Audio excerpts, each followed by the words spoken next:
Hey hello guys, welcome back to my mini blog. আজ চলে গেছি সকাল সকাল বাবার কাছে পুজো দিতে। অনেকদিন যাবো করে আর যাওয়াই হচ্ছে না। তো আজ ফাইনালি আমি আর পূজা চলে এসেছি বাবার কাছে পুজো দিতে।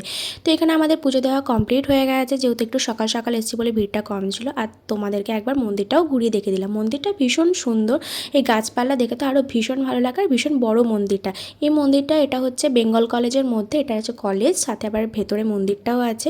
তো এখানেই আমরা টুকটাক পুজো দিয়ে পুজো দিতে আসি। আর পুজো দেওয়া কমপ্লিট হয়ে গেছে, সেই জন্য এখন আমরা হোস্টেলের দিকে রওনা দিচ্ছি। হোস্টেল গিয়ে ফার্স্টে ব্রেকফাস্ট করব। এখানে বান্ধবীগুলো তো যারা যায়নি তারা ব্রেকফাস্টটা আমাদের জন্য এনে রেখেছিলো, তো সেটাই আমি আর পূজা ভাগ করে খেয়ে নিলাম। আর যেহেতু সকাল সকাল স্নান করেছি তো চুলটা একটু ভেজা আছে, তাই এখন রোদে যাব। আর রোদে চলে এসেছি, চলো টাটা।